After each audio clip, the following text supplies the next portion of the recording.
What's up, guys? Welcome back to the channel. Nemo Propaganda here, and today we're finally going to check out a Martin Logan subwoofer. You guys have been asking me to cover this brand for a long time. You guys have said they make great sounding subwoofers with good build quality, so here we are. This is the new Dynamo 12.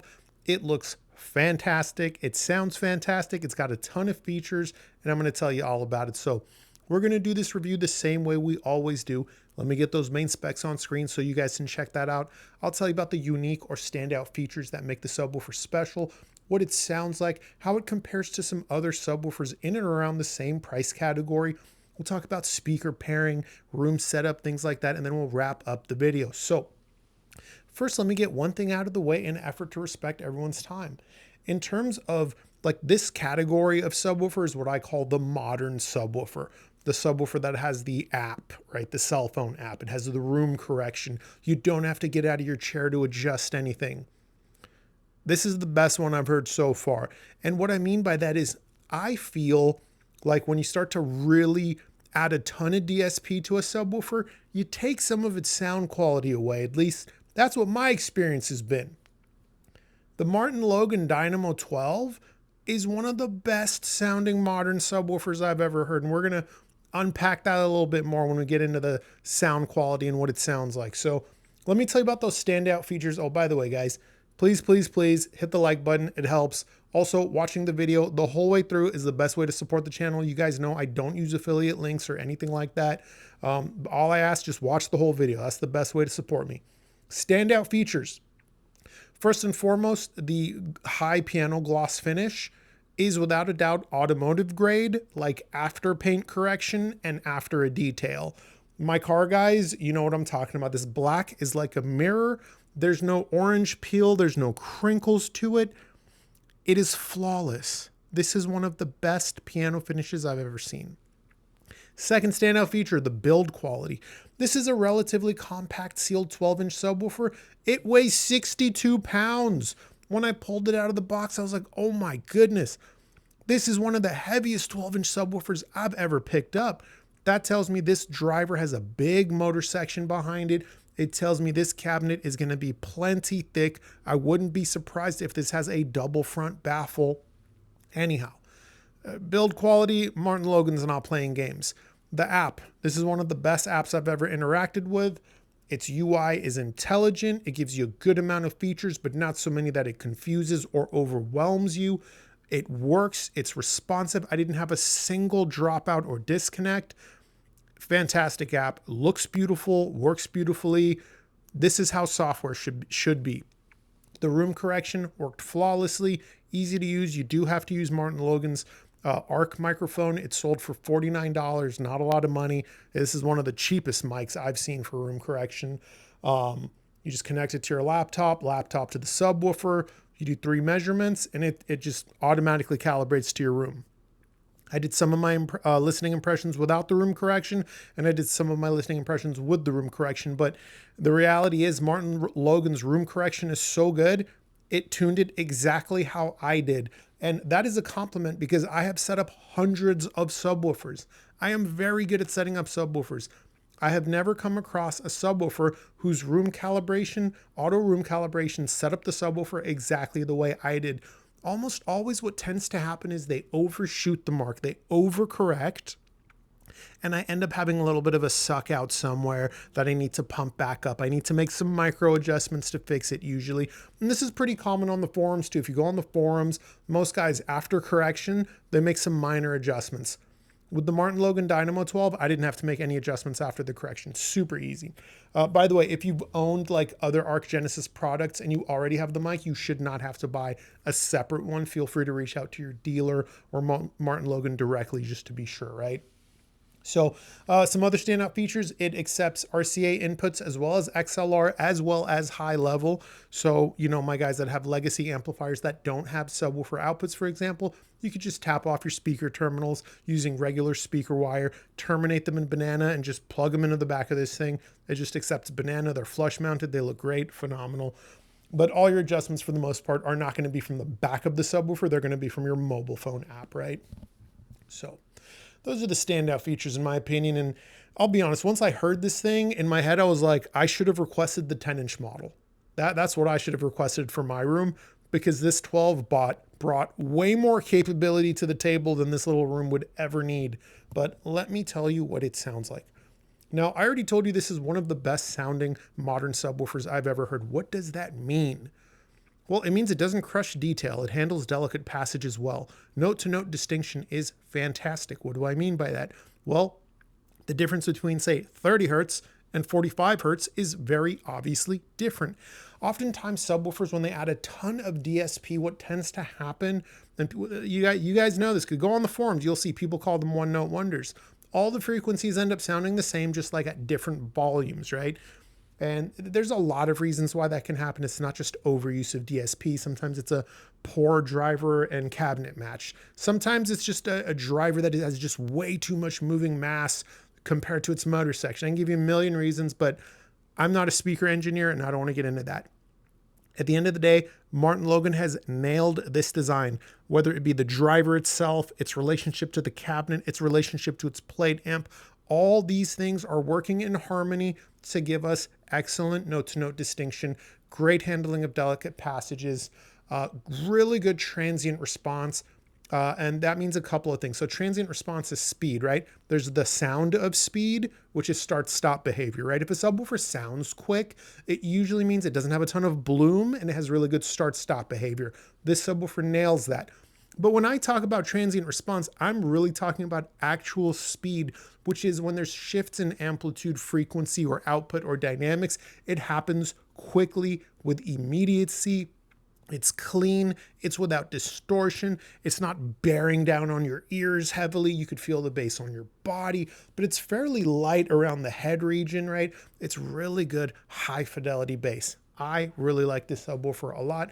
I'd be happy if this was my subwoofer and I owned it. And I'm a spoiled guy when it comes to subwoofers. I own subwoofers that are many times more the price of this model. So that's what it sounds like, okay? It is phenomenal, whether you're blending up high, low. I tend to blend low. Most of the time I was blending around, when I used like Fosse has this new speaker. It actually has a ton of bass and gets really low. It's like a $400 speaker. It's actually quite good. And when I was using that speaker with this subwoofer, I had it set up around 46 hertz crossover. With my Bucard S400s, I was going down to about 42 hertz. Using the Platimons, I was around 51 or 50. No, I was at 52 hertz. So I tried a few different ranges. With the app, you can adjust, of course, like, phase, you can adjust slope, you can adjust gain. There's a few preset options for like movie, music, night. Obviously your night mode's going to like roll off a lot of that rumbly bass that might disturb, your family, a neighbor next door, maybe things like that. Your music mode is going to be more unrestrained and more linear. Movie mode is going to have some extra protection in there to cut out those, silly, 6 or 7 hertz frequencies that just don't do anything but suck out your dynamics and take away your headroom. So I mostly listened in music mode. Obviously, I'm a 2-channel reviewer for the most part. But look, sound quality, incredible. Let's talk about the app because I'm already talking about the app. It's beautiful. It functions beautifully. The UI is excellent. It's everything I want from an app. It's the best software app I've ever seen from the hi-fi industry, honestly. I love it. It's that great. It looks good. It performs good. It's flawless. I don't know what else to tell you. This is how apps should be made. Thank you, Martin Logan. Arc Genesis, easy to set up, works well, doesn't overcorrect. That's the software out of the way. Let's compare it to some other subwoofers in and around the same price category to help give some context to all this good stuff I've told you about the Dynamo 12. So the most obvious comparison, first and foremost, is going to be the ELAC RS700. They're roughly the same price. They have roughly the same power. The Dynamo 12 does have about 100 watts more. They both have cell phone apps. They both have automatic room correction. They're roughly the same size, though the ELAC's cabinet is a little bit larger. So what's the difference? Well, ELAC's mobile app is nowhere near as refined and beautiful and easy to interact with as the Martin Logan Dynamo's cell phone app. Both cell phone apps function. It's not like the ELAC's app just doesn't work. Of course, it works just fine. But the Martin Logan app is like a pleasure to interact with, right? That's how good software should be. where it seems like the ELAC app is more like a beta version. It's not the final version, is almost what it feels like, especially the color scheme is not ideal. They should maybe talk to an artist about that. They have similar features within the apps, room correction and such. The room correction is a little bit different. The room correction of the RS700 uses your cell phone's microphone. The room correction of the Dynamo 12 must use the Arc Genesis microphone. That's $49. And the room correction of the Dynamo 12 does seem to be a little bit better. It didn't overshoot the mark. It didn't take away any of my dynamics. And I believe one of those reasons is because it is using a better microphone, guys. So if you're going to use that automatic room correction, buy the mic. It's only $49. Not a lot of money, right? But the biggest difference between the two subwoofers, honestly, is the finish. The ELAC RS700 only comes in matte. The Dynamo 12 only comes in gloss, and I know that's going to just be an easy decision for a lot of people. Some of you guys hate gloss, some of you guys hate matte, and that's an easy way to decide. But what's the sound difference in terms of bass quality, bass power, so on and so forth? Well, the ELAC RS700 does everything good. The Martin Logan Dynamo 12 does everything very good. So it's a slight step up in pretty much every category. Note-to-note distinction, the Dynamo 12 is a little bit better. The Martin Logan Dynamo 12 also plays a little bit tighter. The ELAC RS700 has a little bit more bloom to it. Now, that might be a personal taste thing. Some guys like bass that has a little bit more bloom to it. You're going to prefer the RS700. Guys that like bass that's a little bit tighter, a little more agile, right? You're going to prefer the Dynamo 12. Both get low, both get loud. You guys know I don't test max output, but they're both good subwoofers. But the Dynamo 12 does take the edge when we're talking about all those descriptors for bass fidelity, right? Those handling of delicate passages, that transient response, that start-stop behavior and things like that. And I don't measure stuff, but I'm willing to bet this thing has a really good phase response because this was just so easy to set up. Some subwoofers have like phase issues when you make adjustments. The phase just starts to really get wonky. This thing was like dialed every time. It was because I switch out a lot of speakers when I review subwoofers. I want to make sure they can work with a wide range of speakers. Not all subwoofers can. Some subwoofers get like weird. And the Martin Logan Dynamo 12, every time, a few adjustments, boom, it was back and ready to go. I like that a lot. I tried a bunch of different speakers, guys. I told you I use those inexpensive $400 Fosse speakers. I use my Bucard S400 Mark IIs. I use my Platimons. I use the Philharmonic BMRs. This subwoofer likes all speakers. Tonally, it's not super heavy. It's not super light. It's like a 4 or 5 out of 10. So it still can bring the drama, the excitement, but it's not fatiguing. The bass is more bass you're going to feel on your body, not so much weighing down on your ears. You get me? Let's move on to another comparison, though. Let's talk about another sub that has a similar feature set, similar price, Bucart Sub 10. Now, let's get one thing out of the way. The Bucart Sub 10 is a lot small. It's a lot smaller. So we have to understand it's a compact 10-inch. It's a very shallow cabinet. It is not going to be able to have the thunderous output and extension capability of the larger Dynamo 12, right? We just have to be clear about that. But they are relatively similar in price. I'll be honest, I haven't checked that Bucart Sub 10's price in a while. I think it's $1,400, so it might be like $100 less than the Dynamo 12. Both have cell phone apps, both have room correction, so on and so forth, right? The Bucart Sub 10 is a 10-inch with 500 watts, I believe, maybe 400. I can't remember. You guys can check their website. The Dynamo 12 is 800 watts RMS, and it is a Seal 12, obviously. The Bucart app is good, but it is nowhere near as responsive as the Martin Logan app. Sometimes with the Bucart app, when you're interacting with it, you have to like wait for it to load. You go to another screen, you got to wait for it to load. You change something, you got to wait for it to react. The Dynamo app, like, you don't have to wait. It is all instant. It is all in real time. And I really, really like that. Both are very beautiful, though. I have to give it to Bucart. They do know how to make an app that is visually beautiful. Martin Logan also knows how to make an app that is visually beautiful. Both are intuitive, easy to use, nice to interact with. It's just the Bucart app can be a little bit frustrating with how it runs a little bit, not slow, but when you choose your adjustment, it just takes a second to load it, where, again, the Dynamo is just in real time. The room correction, the Bucard subwoofer can use either like a Zen mic or a cell phone. And it is more like the ELAC RS700, where in my room, I felt like it overcorrected a little bit, but I did not use the Zen mic. I only used the iPhone mic. So maybe with the Zen mic, it would have been a little bit better. I'm not sure.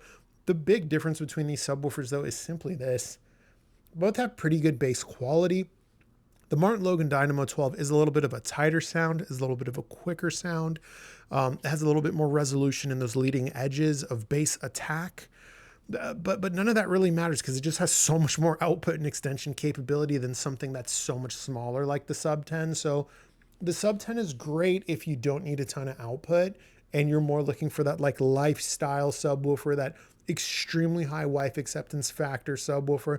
That subwoofer that maybe you can make it look like it's not even a subwoofer because it's so shallow. Once you get the grill on it, it almost looks like a big Xbox One, 1S, but which is a joke a lot of you guys made when I reviewed that thing, but I digress. So yeah, again, the Martin Logan Dynamo 12, for around roughly the same price. If you don't need the slim form factor of the Bucard Sub 10, the Dynamo 12 is kind of the easy choice in my opinion. Some of you guys might want to know how it compares to some just like regular popular subwoofers. I'll do one more and then we'll wrap it up, okay? So let's talk about the SVS SB3000. That is a super popular subwoofer. SVS makes great subwoofers. They do have cell phone apps, but they do not have automatic room correction. I know they are working on it for the 5000 series. Last I checked, it was not live yet, and it is certainly not available on the 3000. The 3000 is I want to say it's $1,100 or maybe $1,200. I haven't checked in a while. Maybe it's $1,300. These prices just keep changing, guys. Both are relatively compact. Both have roughly the same power. Both are, rated 800 watts RMS. The SVS uses a 13-inch driver. The Martin Logan Dynamo uses a 12-inch driver. But it does look pretty big, doesn't it, for a 12? It's kind of an illusion created by the bezel. Like I actually measured it because I was like, dude, that thing looks like it's 12.5 inches at least. There's no way that's a regular 12, but it's the bezel making it look even bigger than it is, which is kind of cool.